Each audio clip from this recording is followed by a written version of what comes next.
Hello, my name is John Mugno, and I'll be your host today for the Rye Brook Focus discussion.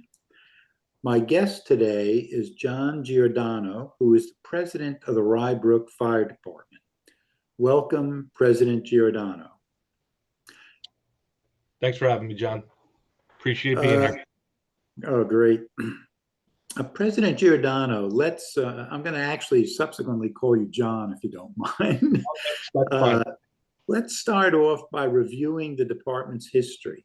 When was the Rye Brook Fire Department formed, and what are the responsibilities of the president?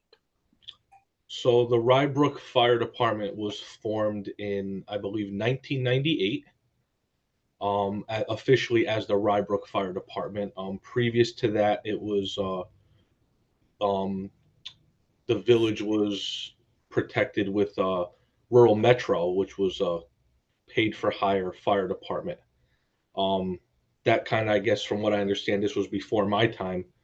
Didn't work out. The village of Rye Brook decided to create their own fire department, which again happened in and went underway in 1998. Since then, it's grown into what it is now. It started out with, I believe, 8 firefighters. Now we're up to 12 firefighters, and our job is to protect life and safety in the village of Rye Brook. We work 24 hours a day, 7 days a week, and my purpose and job as president is to basically work as a liaison between the union, the fire department union, and the village of Rye Brook. So an example would be contract negotiations, any grievances, concerns, stuff like that. I work with a board consisting of 3 other members of the department, and we basically just relay the will of the union as a whole with the village and try to make things work out to the best they can. Okay. And just to clarify, when you're in the negotiations with the village, you're actually representing the firefighters. Yes, correct. Okay. Well, let's continue then with an overview of the current fire department. You've mentioned there are 12 paid firemen now on the roster. Are there any volunteer firefighters that supplement that? So the only volunteer firefighters that um, supplement that is the volunteers of the Portchester Fire Department. So Okay. Rye Brook has an agreement with Portchester, and Portchester supplements Rye Brook Fire Department on all calls in Rye Brook. Okay. And what equipment do you have in the King Street Firehouse? So at our firehouse, we have a ladder truck, which is ladder 30. It's a quint, so it's not your traditional ladder truck, so to say. So the difference is a traditional ladder truck would be exactly as it says, a ladder truck, basically a toolbox on wheels with a giant ladder on top of it.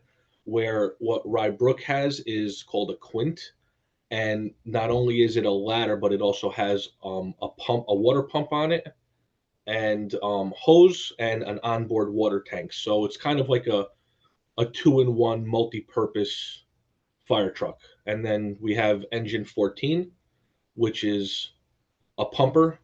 We use it as a fire rescue. So we have, not only water and hose and stuff like that and tools, we also have like hearse tools, or as most people would, know the jaws of life. And we'll utilize that truck as well. That will go to primarily anything non-structural. So car accidents, brush fires, stuff like that is where we would primarily use that vehicle. And then we have just a small utility, which is comparable to what the police cars are. And that's it for apparatus. Okay. And I take it the ladder truck with the water capability, the hose capability, probably mainly would work in tandem with the pumper. Yes, you can use both. Depending on the type of call and the structure that we go to, and what we have on scene, will can potentially dictate how we use it. So if we, let's say we pulled up, we had a fire call, let's say downtown in Rye Brook, somewhere near like the Rye Ridge area. Hmm. chances are um, there could be apparatus from Portchester there before Rye Brook.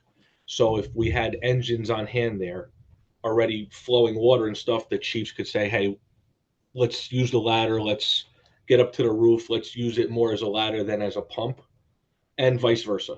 So again, the Okay. nature of the call and who's there and on location is really going to dictate the function of the apparatus when we're there.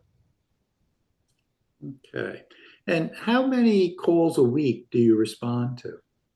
Um, it all depends. I mean, we could go on 5, 6 calls a day. Sometimes we could go on one call a day. Each day is different. I mean, that's kind of like the beauty of this job. It's the inconsistencies are what make it fun, so to Hmm. say, because everything is different all the time. So it's kind of hard to scope that. But I would say on average, 1 to 2 calls a day. Is there any way to characterize the typical call or the most frequent call? Is it a potential fire? Is it a potential gas leak? Is it somebody injured? Well, one thing that we have seen an uptick in, especially in the winter time, is gas calls. A Hmm. lot of gas calls, a lot of carbon monoxide calls. One of the reasons why we're getting a lot more gas calls now, and I'm sure people in the village can relate. Con Ed had recently did a program where they were putting gas detectors in everybody's homes, and Right, because of that, and the constant need for gas monitoring because of the importance of it, that has increased a lot. Um, Sometimes it is something, sometimes it's nothing at all. Because again, we're dealing with detectors that are relatively new in design and function and stuff like that. So sometimes the humidity, change in humidity could set them off. So we're there, we're ready, we're trained, and we respond to whatever it is, regardless of the nature of it. right. And I assume the advice to people is if your gas detector goes off, assume it's a real alert and Always, get out of the house. yeah, always, because the gas. I mean, obviously, you could smell it because of the mercaptan in the gas, so there is an odor, and we do tell people to go outside just because, any kind of spark or anything like that could be a potential hazard. So getting there, and not only with the detector, we have specialized equipment. We have gas detectors and sniffers that will help guide us to where it is. And the uh, other beauty of those detectors is that when they go off, not only are they alerting the fire department, they're also alerting Con Edison. So we are getting Con Ed gas crews responding as well, and those are really the professionals that we want to follow their lead because that's what they work with day in and day out. right. So once they get there, we will then assist them and go further if they need us to go further. If not, then it goes to them. Just to ask you one more question on the gas issue. I assume one of the first things you might do for when it's a single family house is turn off the outside gas source. Some Is so again, the nature of it, once we turn off gas, then you're dealing with your inside appliances that will be affected.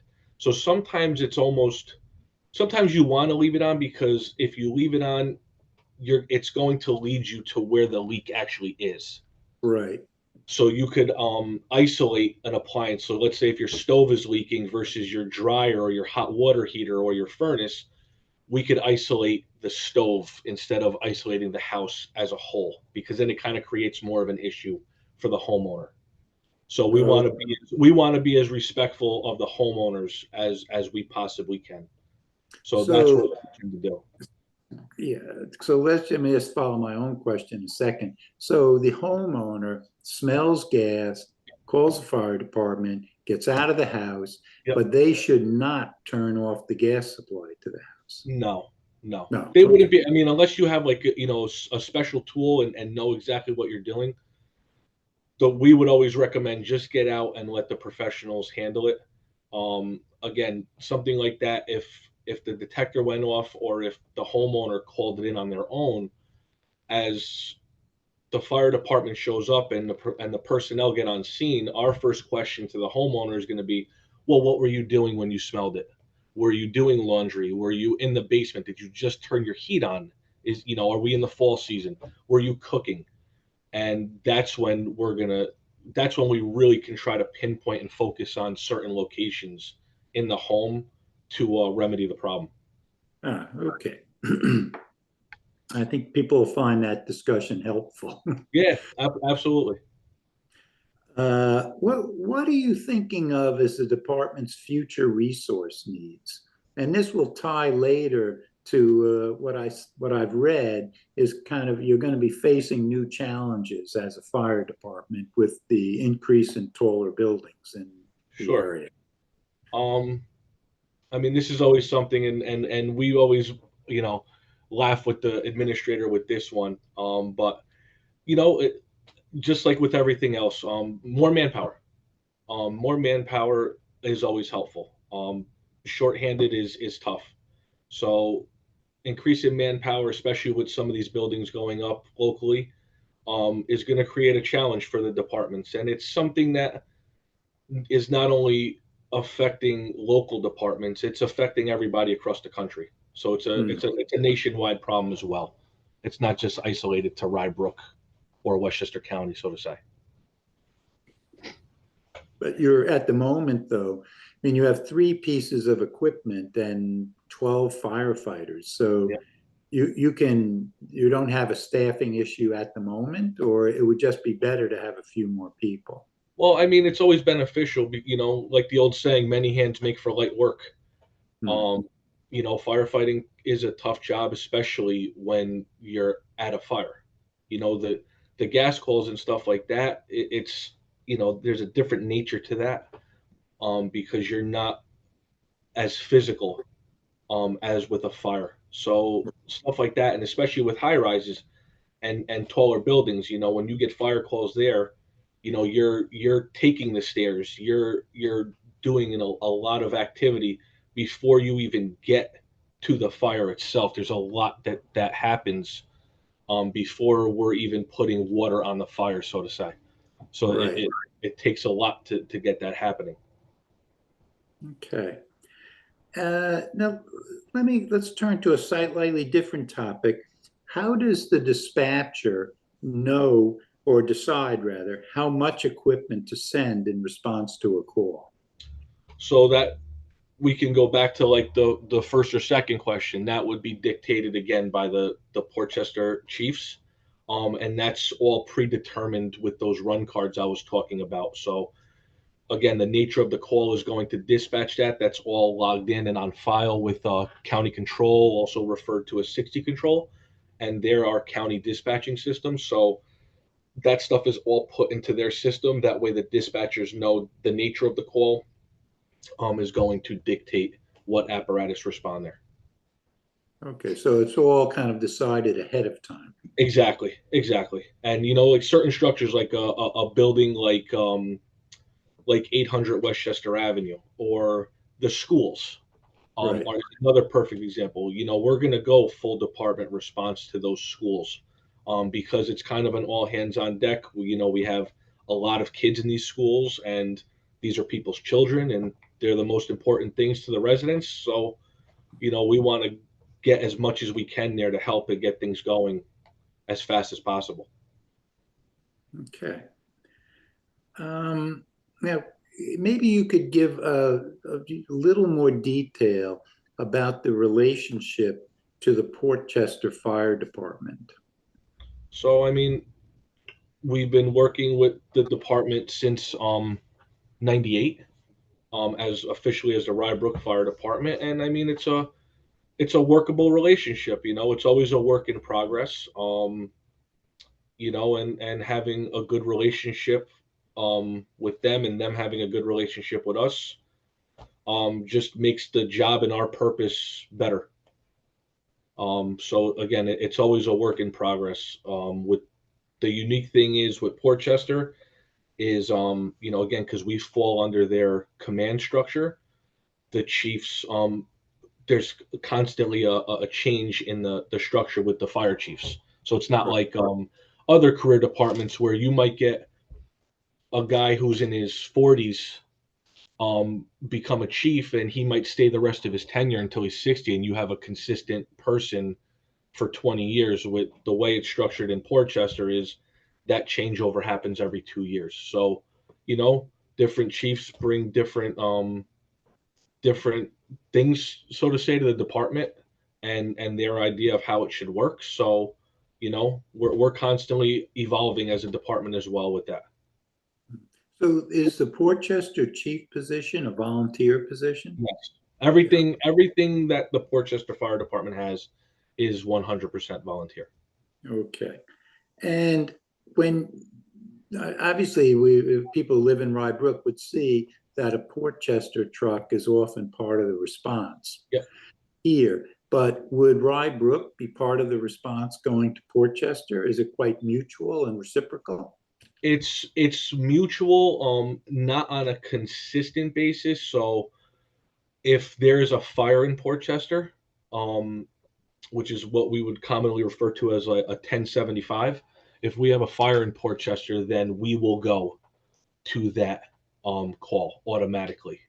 Right. But like the small calls, the smells and bells, the food on the stove, the gas calls, we would not typically go to that automatically unless the chief or an officer requested that. Okay. And this kind of raises a question, of developments in the building in Portchester, which are becoming taller. They're building new high-rise buildings. Yep. And there was an article in the Westmore News, actually, that made the point that there'd be implications for both equipment, staffing, and training, because fighting a fire in a high-rise building, they said, which is more than 75 feet tall or 6 to 7 stories, which clearly Yep. they're doing in Portchester, Yep. requires, the article said, different tactics, different equipment, and greater staffing. Are you part of because Portchester, I assume, is kind of taking that into account in its own fire department planning. Is it affecting what Rye Brook does too, at least on the training and equipment side? Um, as of right now, it doesn't really affect us, so to say. I mean, the nice thing is that Rye Brook, their ladder 30, is probably one of the tallest ladders in the county. So we have a 108-foot ladder. Um, so that would be very helpful, so to say, as far as those high rises go. But again, everything has its limitations. So Right. the higher and bigger the building, the more limited we are. Regardless when it comes to that equipment. But tactically, it takes a lot in those buildings, and a lot of training, some specialized training and stuff like that, because it's not like a typical house fire. You're not pulling up to the front and pulling hose off the apparatus and going in. You're going to standpipes. You're relying and hoping that the sprinkler systems are going to help hold some of it back before you get there. Um, and again, it's a lot of hands-on, a lot of manpower to make all of that work and work effectively. You would hope that the type of construction that they do build these buildings out of, would help that as well.